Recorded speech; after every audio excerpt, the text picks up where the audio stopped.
Hey everybody, this is Pat Collins, aka the Big PH. I'm here to give you a review for WWE's Smackdown for the date of July 26, 2013. Um, and when the show started off, I was like, oh, it's a good sign because they played the Smackdown theme song. When they play the Smackdown theme song, I always think it's a pretty good sign because they don't really play it enough, and I dig it. But then the show opened, I heard Randy Orton's music, and my expectations came from here to like there. And so, but I thought I was just gonna get a boring, long, monotonous promo like a robot. Uh, I does not compute. But luckily we didn't. We heard from the intellectual savior of the masses, the intellectual savior of Money in the Bank, the Duke of Decency, the beacon of light in the dark in the sea of inequity. Everything. The future world heavyweight champion, Damian Sandow. And I'll tell you that this match was like halfway decent. When I say it was halfway decent, I mean that Randy Orton sucks. He's boring. And Damian Sandow isn't. In the ring, he's very entertaining. He does things. He has certain mannerisms that just get him over as a heel. And and he's really good, and I like it. And hey, Kelly Kowalski, if you're watching this, I'll give you a thumbs up because you trained a hell of a student there. Good work on you, man. Really good, really good, really good work. But the next thing that came out was Punk. CM Punk came out, and he basically said that Paul was his teacher, he was his master, but that doesn't mean anything. Punk, CM Punk wasn't made by Paul Heyman. He just had the Paul Heyman stamp. Paul Heyman saw potential in him, and he snatched him up. He wanted a young kid, and he knew that Punk was going to be a star. Punk says that Heyman always wanted the best versus the beast, which, by the way, I love that line. It's very good, very catchy. And Paul Heyman always wanted that because he wants everything. That's his weakness. His ego is his weakness. And Brock Lesnar's weakness is Paul Heyman. So, he trusts Paul Heyman. Well, Punk is gonna make sure that he kicks him in his head until he is an unrecognizable pile of failure. Now, for those of you who say that Punk is a babyface, are babyfaces allowed to say that stuff? No, they're not. He's a tweener. He's not a freaking babyface. God, like that babyfaces don't say those things at all. But Fandango Fandango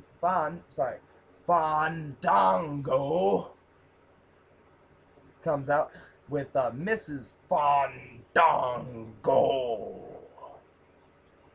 And then Fandango proceeds to get the shit beat out of him by CM Punk. Go to sleep, Fandango. Let's move on to the next segment.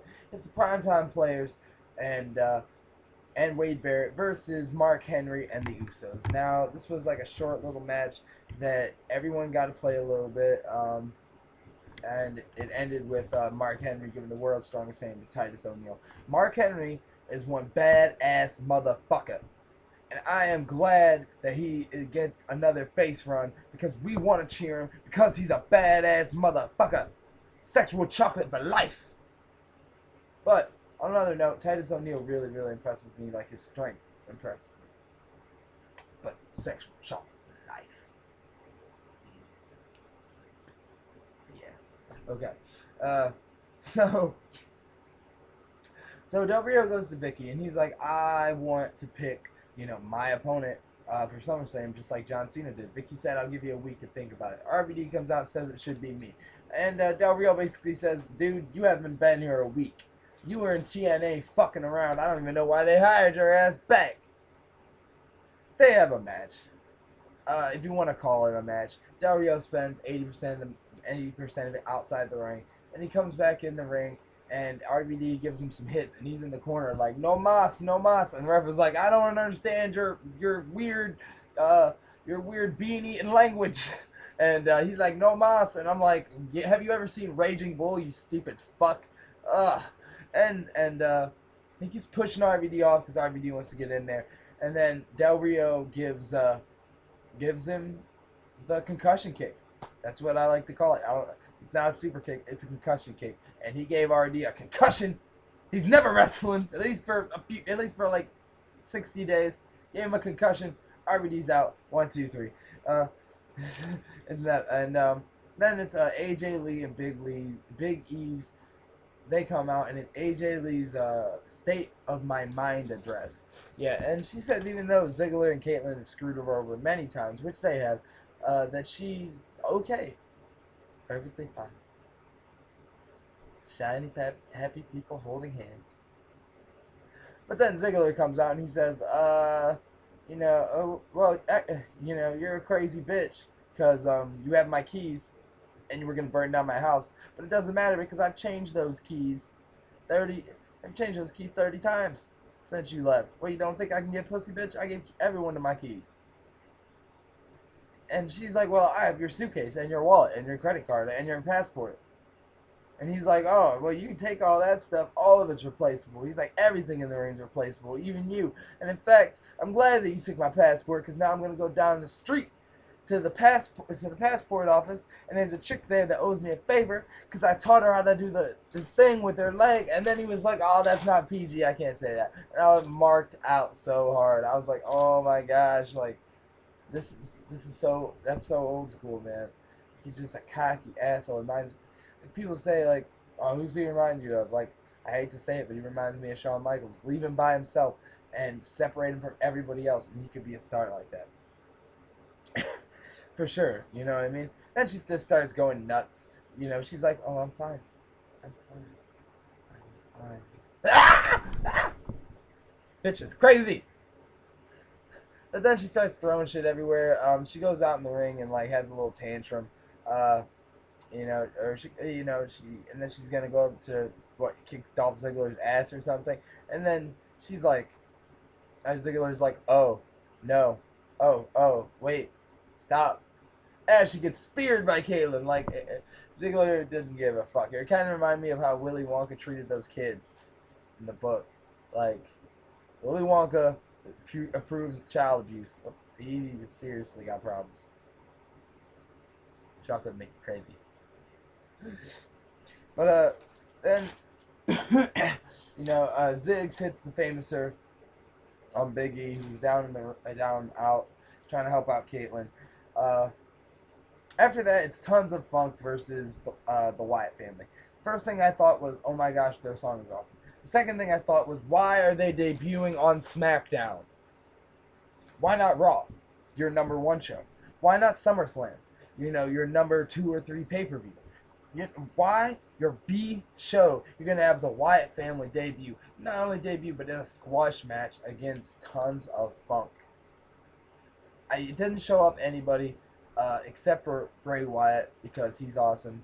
And he goes and gives the kiss of death, that inverted, I don't know what it's called, but it's the inverted DDT. And he kisses their forehead. So I call it the kiss of death to Sweet Tea Tensai. And then he says that he's been waiting for Kane. That Kane needs to follow the Buzzards, and he'll see him on Monday. Like, ooh, I'm so interested. Is Kane one of his disciples? A lost disciple? Very interesting. And then there's the main event, Christian versus Jack Swagger. I thought it was a pretty good match. It ended when he had him in the Patriot Lock. He reversed it. He got on the top, hit him, and then hit him with the... after he reversed the Patriot Lock, he hit him with the...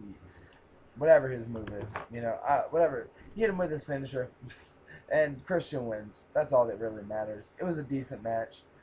Nothing to, write home about, but it was decent. But my all-time favorite part of the night was the interaction with Damian Sandow, because Cody Rhodes took his case in the beginning of SmackDown. So he goes all around basically asking everybody if they've seen Cody and insulting him if they don't. He goes to Sin Cara. He's like, well, Sin Cara, do you understand anything I have to say? Sin Cara's like, yeah. He's like, why don't you? But he doesn't talk, you moron. Then he goes to Booker T and Mark Henry because somehow he likes picking on minorities. And he's like, Mark Henry. He asked Mark Henry, have you seen Cody Rhodes? I marked out so hard. Mark Henry was like, what looked like a snitch? I'm like, shit, that's my badass motherfucker. And then there's Booker T, he's like, well, you know, you can do something about it because you're the general manager. He's like, well, you used to be. And Booker T's like, did you just say that? Tell me he did not just say that. Like, whoa, crazy ass. But then at the very end, you know, he goes to the ring. He says he's gonna call the authorities because he's a fucking snitch. Damien Sandow's proud to be a snitch. And but Cody Rhodes says he's at the Gulf of Mexico, which apparently is right across the street from the from the arena, which is very convenient. So he's at the Gulf of Mexico. He goes down and he starts walking. He's like, "Hey, stop! Stop what? Wait, for what? Wait, stop! Please, please what?" They were just acting like little kids until he got right there. He's like, and then, you know, Damien Sandow, and it's recorded for the rest of eternity that Cody Rhodes is smarter than Damien Sandow, more handsome than Damien Sandow, and has better facial hair than Damien Sandow. Love stash for the win. Oh yes. Okay.